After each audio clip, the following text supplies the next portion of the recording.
كتبته ممرضه اسمها بروني وير، وهي كانت متخصصه لمتابعه الحالات المستعصيه ان هي تقدم لهم الرعايه الصحيه في نهايه حياتهم. سميته 5 regrets of dying، او الخمس اشياء اللي الناس بتندم عليهم في نهايه حياتهم. والكتاب ده من كتر ما قالها ناس كتير وغير حياتهم اترجم ل 32 لغه. بروني من خلال شغلها اللي اداها فرصه واداها اتاحيه ان هي تعيش مع ناس كتير في نهايه حياتهم، اكتشفت ان في 5 حاجات كده كانت دايما بتتكرر في كلامها، وان ال5 حاجات دول هم اكتر حاجات الناس ندمت عليهم في نهايه حياتها، سواء ان هي سمعتهم وهم بيقولوا لها هي الكلام ده نفسه، او هم بيشاركوا بيه اقرب الناس ليهم، وان لو رجع بيهم الزمن عمرهم ما يعملوا الغلطات دي تاني. وده اللي هنتكلم عنه النهارده، وده لاننا الحمد لله لسه عندنا وقت ان احنا نغير حاجات كتير. فركز معايا بقى عشان صدقني هي مره واحده بس، مفيش تراي جيم. واول حاجه غالبا معظمنا متوقعها يعني ان هم ادوا اهتمام كبير قوي لراي الناس، وقعدوا يتخيلوا سيناريوهات وافتراضات كلها مبنيه على راي الناس دي، والناس هتشوف الموضوع ده ازاي ومين هيقول ايه، وده خلاهم يختاروا حاجات وقرارات ما كانتش شبههم من الاصل، منعتهم من ان هم يعيشوا الحياه اللي حابينها، ودبستهم في اماكن وفي حاجات بعيده عنهم تماما. وبعد كده اكتشفوا ان الناس غالبا مش بتفكر فيهم زي ما هم متخيلين، وان كل واحد اصلا مسؤول في حياته لغايه اخر لحظه ومفيش عنده اي وقت انه يفكر في حياه حد تاني، وان 90% من السيناريوهات اللي كانت مخوفاهم ما حصلتش. تاني حاجه بقى، ودي ناس كتيره ذكرتها في الكتاب، ان هم اشتغلوا زياده عن اللزوم، وكانوا بيحرموا نفسهم من حاجات ممتعه جدا في حياتهم، زي ان هم يكون ليهم علاقات قويه بالناس اللي بيحبوهم، لانهم ببساطه ما كانوش اصلا بيقضوا اوقات معاهم. وطبعا المجتمع الراسمالي طول الوقت بيعظم فكره الطموح والنجاح، وانك لازم تفرض نفسك طول الوقت عشان توصل. بس تعرف بقى، عمر ما حد جه في اخر حياته وندم على انه ما اداش وقت للشغل اكتر، او انه ندم انه لسبب ما ترقاش في الشغل مثلا. فافتكر طول الوقت ان احنا مش روبوت. الشغل والنجاح وتحقيق الذات كلها حاجات مهمه في الحياه، وما نقدرش نقول غير كده، كلها حاجات لطيفه ان انت تسعى لها، بس مش هي الحاجه الوحيده في الحياه. بدايتنا كلنا في الكوكب كبشر كانت قايمه على فكره المجموعه، وان الناس تكون مع بعض، وده كان الاساس عشان الناس تحس بالامان والسند، ودي كانت اكتر حاجه محسسه الناس بشبع من جوه. فعلاقتك مع عيلتك الصغيره والكبيره بتملى احتياج حقيقي جواك، مش فكره بس رفاهيه او ان احنا بنقضي وقت لطيف وبنحاول نورك لايف بالانس والكلام ده،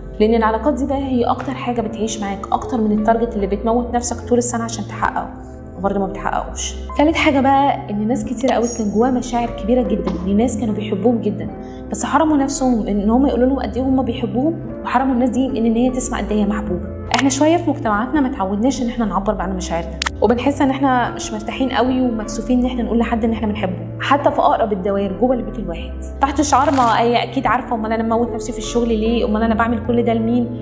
كل الكلام ده بيبقى ستاره كده عشان ما نعبرش بين بعض عن مشاعرنا، وده بيحرمنا من لحظات كتيره قوي حلوه لو كنا عبرنا عن مشاعرنا دي كنا كلنا هنعيشها، وبيحرم اللي حوالينا ان هم يعرفوا قد ايه هم فارقين في حياتنا وبنحبهم. هم كمان محتاجين يسمعوا قد ايه احنا بنحبهم مهما كان ده منطقي او معروف وباين. فواحده واحده كده وخلينا نتعلم ان احنا نعبر للناس اللي بنحبهم قد ايه احنا بنحبهم وممتنين لوجودهم، حتى لو بخطوات بسيطه، فتاتا تاتا كده وهتيجي، لانك مش ضامن وجودكم في حياه بعض، والفرص دي هتكون موجوده لغايه امتى اصلا. رابع حاجه بقى موجوده في الكتاب، ان هم ما حافظوش على علاقتهم باصحابهم، واللي جابت فيها قصه دوريس اللي كانت ست كبيره عايشه في دار رعايه ما كانش عندها عيله حواليها، لان بنتها كانت عايشه في ولايه ثانيه ومش بسهوله ان هي تعرف تجيلها. فمن خلال مشاركتها لبروني قالت لها انها نفسها تقابل واحده من اصحابها القدام، وفعلا عرفوا يوصلوا لواحده منهم وخلتهم يتواصلوا مع بعض هي ودوريس من خلال التليفون، وبتحكي قد ايه ده فرق ورفع من معنويات دوريس في الوقت الاخير في حياتها. غالبا علاقات الصداقه دي هي اول علاقات بننساها مع الشغل والجواز والخلفه، وبنحس ان هي خلاص مش مشكله ونبتدي نركز في حاجات ثانيه.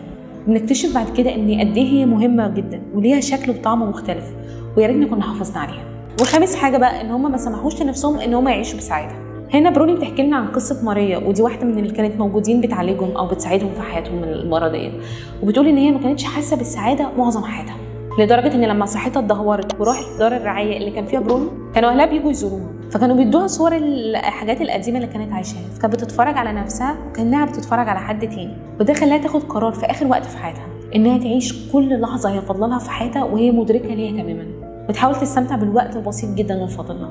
ولغايه هنا بيكون الكتاب خلص، بس تعالى اكمل معاك 3 حاجات مشهورين جدا الناس برضو بتندم عليهم. الاول خليني اخدك لمشهد احمد مكي وماجد الكدواني في فيلم تسيرند اللي كلنا حافظينه تقريبا، لما بيساله هو انت بتعرف تسوق ولا لا، قال له ما اعرفش، فبيقول له يعني ايه يا ابني، ما ولا بتعرف تسوق لا ما بتعرفش، وده اكيد طبعا يمشي على السواقه. بس هنا بقى احمد مكي رد عليه بمبدا خطير لما قال له مش انت لما جرب اطلع بعرف. لو فكرت معايا شويه هتلاقي انك عندك في حياتك على الاقل كده 10 حاجات كنت عمرك ما متخيل انك ممكن تعملهم، ولقيت نفسك لما جت فرصه وعملتهم لقيت تمام يعني الدنيا ماشيه. حتى لو لسه محتاج تتعلم حاجات او تشتغل على نفسك فيها، بس في بذره يعني يجي منها. فاحنا بنندم على كل مره كان في ايدينا ان احنا نجرب حاجه ونكتشف عن نفسنا اكتر. فعلى حسب توماس جيلوفيش في جامعه كورنيل ان 76% من الناس بتموت وهي عندها ندم على الحاجات اللي هي ما عملتهاش اكتر بكتير من اللي هي عملتها. النقطه الثانيه بقى ان ناس كتيره قوي ضيعت وقتهم وطاقتهم بان هم وزعوا على حاجات كتيره قوي، اللي هو بقى ما تيجي نعمل كل حاجه ونجرب كل حاجه ونعيش كل الاحلام ونكتشف كل المواهب وكده. فما حققوش اي حاجه ملموسه في اي حاجه من اللي هم جربوها تحت شعار ما انا ممكن اعمل كل حاجه. فخد بالك بقى، انت ممكن تعمل حاجات كتير بس ما تقدرش تعمل كل حاجه، انت محدود في وقتك وفي طاقتك.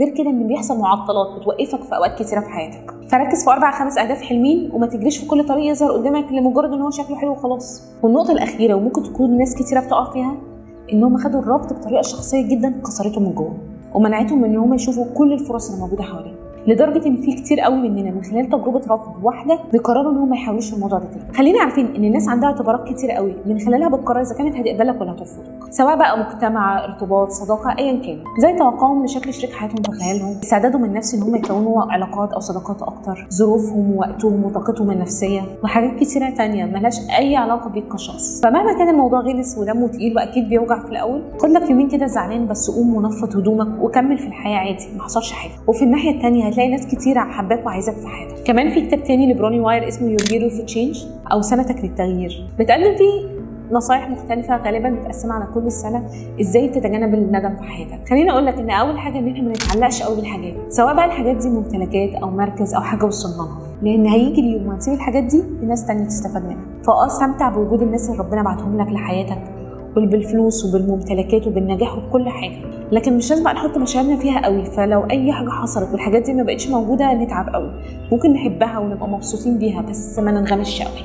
ثانيا ان المفروض نشتغل بكل امانه وكل حاجه، عشان في سعاده حقيقيه بنحسها من جوانا لما بنحس ان احنا ناجحين وعارفين ننجز. لكن لازم ابقى عارف بقى امتى اوقف قبل ما يحصل لي احتراق نفسي وتانك البنزين يخلص. ثالث حاجه بقى ان احنا نتعلم ان احنا ندي اكتر، لان الواقع من كل التاريخ والورث وكل الحاجات دي بيقول ان احنا بنسيب اكتر ما بنستخدم في حياتنا، لاننا في الاساس متخيلين ان احنا محتاجين اكتر من الحقيقي. وده بقى دور السوشيال ميديا، ان هي طول الوقت تحسسك ان انت محتاج اكتر بكتير من اللي عندك، محتاج تجيب هدوم اكتر، محتاج تشتري حاجات اكتر، ممتلكات اكتر، محتاج تجمع وتحوش وتكوش اكتر. لكن السعاده اللي بتحصل من العطاء اكتر بكثير من القيمه الماديه للفلوس والممتلكات.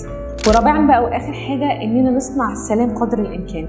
كلنا في مواقف معينه بنكتشف قد ايه الحياه فعلا قصيره، وان كتير قوي من الخناقات اللي بتقعد مضايقانا سنين ملهاش اي لازمه. فانك تعيش بقلب صافي ده اغلى من الذهب، لانك يبقى جواك مراره وعدم غفران ده من اسوأ المشاعر انك تعيش بيها، لانها بتحسسك انك تقيل كده من جوه مش عارف تتحرك. في الاخر خليني اقول لك ان الحياه كافيه جدا ان هي تتعاش مره واحده لو اتعاشت صح. فما تحرمش نفسك من الحاجات اللي ربنا اداها لك زي اهلك واصحابك والحاجات الكتيره اللي ممكن تستمتع بيها، واللي على فكره لو فكرت فيها اغلبها من غير فلوس. في اللحظات الاخيره لكل الناس ما قالتش يا ريتني كنت اشتغلت اكتر او نجحت اكتر، لكن قالوا حاجات مختلفه خالص. في كتاب فن اللامبالاه بيقول لنا ان الموت اللي احنا بنخاف منه ده وبنتشائم حتى ان احنا نجيب سيرته او نقول اسمه، ده من اكتر الحاجات اللي ممكن تعلمنا في الحياه. وان الناس اللي قربت منه باي شكل ورجعت تاني للحياه عاشت الحياه بعد كده بشكل مختلف خالص. فبتمنى لك طول العمر وانك تعيش حياه احلى بكتير من اللي انت عايشها دلوقتي، وما تعملش اي من الغلطات اللي احنا قلناها دي، وان في نهايه حياتك تكون حاسس انك فخور وراضي وممتن.